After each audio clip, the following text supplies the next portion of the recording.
Então, pessoal, vamos agora falar a respeito das tetraciclinas. Então, dentro dessa classe, nós temos aí a clortetraciclina, oxitetraciclina, temos também minociclina, doxiciclina. Dentro da questão da descoberta, né, a oxitetraciclina foi o produto natural elaborado aí a partir das cepas, né, de Streptomyces rhizosus. O espectro de ação dessa classe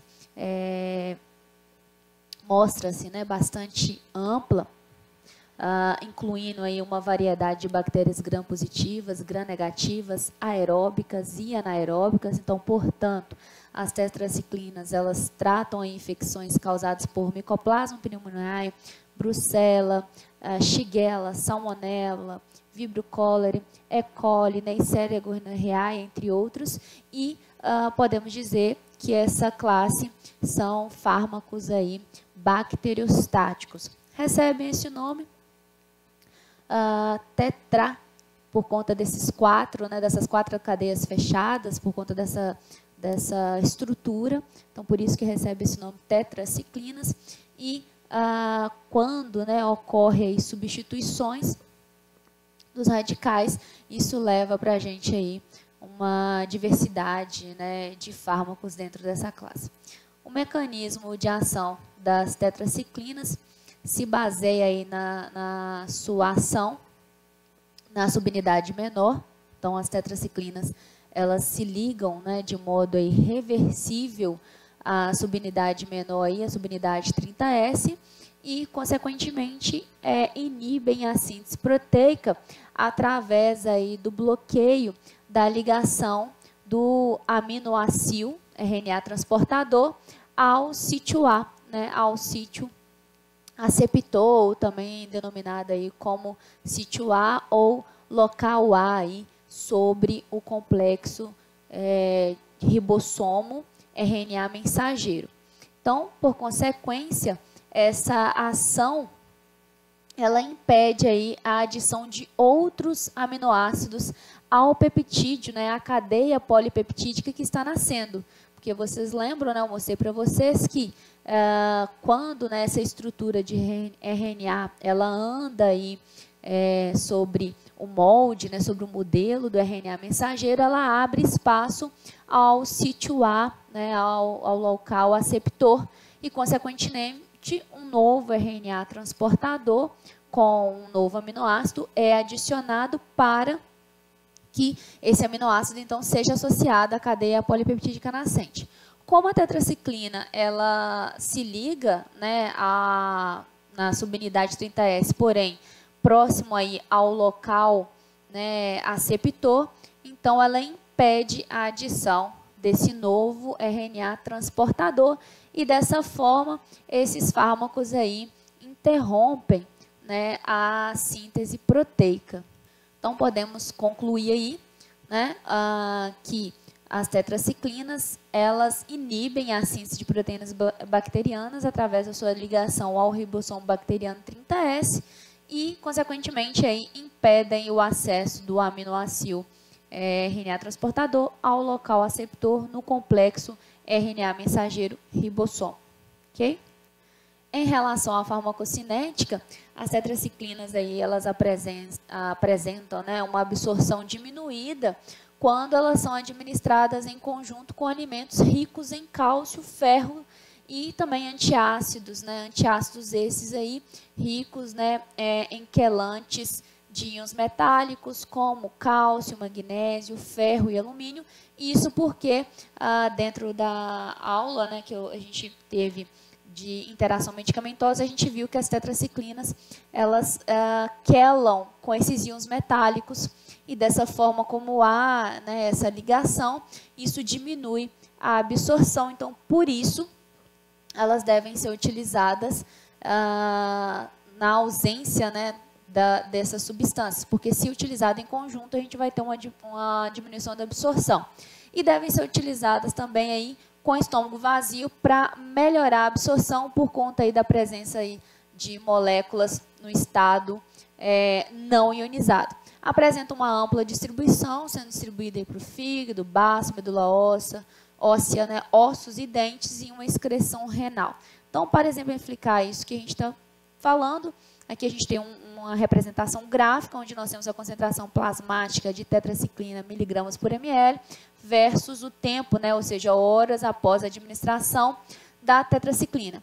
E percebam, né, que com a administração da tetraciclina com o estômago vazio, nós temos um pico máximo aí de absorção, e quando a gente associa, né, a administração da tetraciclina junto com antiácidos aí rico em alumínio, hidróxido de alumínio, e também com leite, que é rico em cálcio, a gente tem uma diminuição desse pico de absorção. Em relação aos efeitos adversos, as tetraciclinas elas podem promover aí distúrbios gastrointestinais, também insuficiência hepática, também foi observado aí fototoxicidade, vertigens e, né, assim como alguns outros fármacos devem ser evitados aí o uso durante a gestação, durante a gravidez, e por conta dessa afinidade com cálcio, né, elas se depositam aí nos ossos e dentes. Em relação à questão dos ossos, a gente pode ter na criança, né, uma deformação óssea, principalmente crianças em fase de crescimento, e no caso da gestante, né, uma má formação óssea. E em relação aos dentes, a gente tem, né, aquele escurecimento do dente por conta dessa deposição, ok? Caso, né, sejam utilizados aí a longo prazo. Clorofenicol. Clorofenicol foi fármaco, né, produzido aí pela cepa, né, Streptomyces venezuelae, e foi introduzido na clínica aí, em meados de 1948. Como que funciona o mecanismo de ação? Qual o mecanismo de ação do clorofenicol? Então, acredite-se aí, pelos estudos, pelas evidências, que o clorofenicol ele liga-se à subunidade 50S, inibindo a formação de ligações peptídicas. Então, aqui tem uma imagem demonstrando então, para vocês, ao invés do clorofenicol se ligar à subunidade 30S, como acontece com as tetraciclinas e os aminoglicosídeos, eles vão se ligar aí à subunidade 50S. E quando ele se liga aí à subunidade maior, a subunidade 50S, ele interfere, ele inibe aí a formação das ligações peptídicas, aparentemente aí por ocupar um sítio que interfere no posicionamento correto do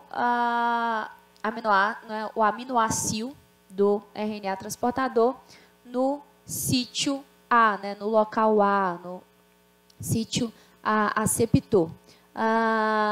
Ele, né, é um fármaco, é um antibiótico de amplo espectro, né, e também apresenta, né, por conta desse mecanismo de ação, ele também não tem condições de matar a bactéria, então ele apresenta uma ação aí bacteriostática, e ele tem, né, tem demonstrado que ele é ativo aí contra micro-organismos gram-positivos e gram-negativos, tanto aeróbicos quanto anaeróbicos. Então, os micro-organismos aí mais altamente susceptíveis, a gente pode colocar aí a Haemophilus influenzae, Neisseria meningitidis e também algumas cepas de bacterióides. Então, em relação aos usos clínicos, ele pode ser utilizado, né, para tratar aí febre tifoide, meningite bacteriana e rickettsiosis. Os efeitos adversos, né, a gente pode ter aí a questão da hipersensibilidade, também distúrbios gastrointestinais, mas um efeito adverso importante a ser colocado aqui é a síndrome do bebê cinzento, que pode ocorrer quando se administra o clorofenicol em altas doses a recém-nascidos. Então, como os recém-nascidos eles carecem de mecanismos aí efetivos de conjugação com o ácido glicurônico, que é, né, uma das etapas lá do metabolismo, na verdade, das reações do tipo 2, e essa conjugação com o ácido glicurônico ela é importante porque essa conjugação do ácido glicurônico, ela vem, né, de encontro aí para promover a degradação e também a detoxificação de clorofenicol. Então, como o bebê ele carece, né, dessas enzimas, né, ainda não tem, né, um sistema enzimático bem formado, o fármaco, então, ele pode se acumular e até aí alcançar níveis tóxicos e promover vômitos, flacidez, hipotermia, pigmentação cinzenta, por isso que vem aí a síndrome, né, a gente tem esse nome, síndrome do bebê cinzento, angústia respiratória e também acidose metabólica. É importante destacar a interação medicamentosa, né, em relação ao clorofenicol, pois são aí inibidores das enzimas hepáticas e, portanto, eles têm a capacidade de prolongar a meia-vida dos fármacos que são metabolizados por esse mesmo sistema. Bom, então, nós vamos falar agora dos macrolídeos, são assim denominados por conta da estrutura química, no qual a gente, né, os macrolídeos, eles apresentam, eles têm grandes anéis de lactonas. A eritromicina, ela é o membro, na verdade, né, mais conhecido, mais popular desse grupo, né, de macrolídeos. E dois derivados semissintéticos aí da eritromicina, nós temos a azitromicina e a claritromicina, que possuem aí um espectro mais amplo do que a eritromicina. Os macrolídeos, pessoal, eles têm aí se mostrado, né, bastante importante no tratamento de infecções pulmonares, incluindo aí a doença dos legionários. Esses fármacos, né, eles apresentam aí uma excelente penetração no tecido pulmonar e também possuem uma atividade intracelular importante contra legionela.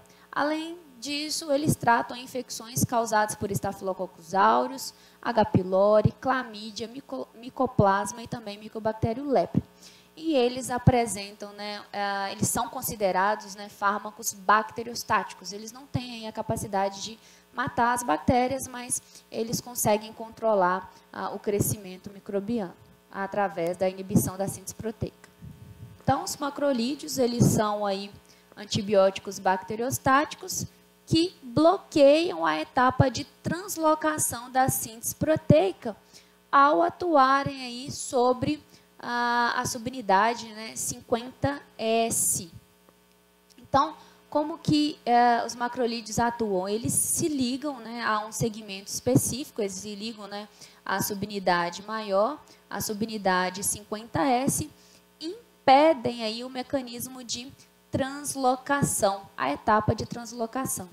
E eles fazem isso porque eles bloqueiam o túnel, né, a passagem, a saída, a partir do qual vão surgindo aí, emergindo os peptídeos, a cadeia polipeptídica nascente.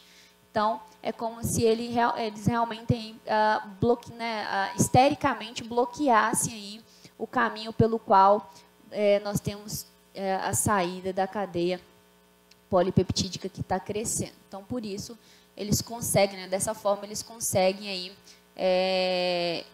impedir o processo de síntese proteica. Dentro dos efeitos adversos, a gente pode destacar aí os distúrbios gastrointestinais e também a toxicidade hepática. E também, em relação à interação medicamentosa, nós podemos aí, dizer, né, através dos estudos, que os macrolídeos, então, são considerados aí inibidores do metabolismo, assim como o clorofenicol, ok? Então, são essas, né, as principais classes de fármacos aí, inibidores da síntese proteica, e qualquer dúvida, a gente está à disposição para poder sanar. Também pretendo, né, disponibilizar para vocês uma lista de exercícios para que a gente possa ter uma aula depois de discussão e também a gente poder tirar as dúvidas, tá bom, pessoal? Um abraço.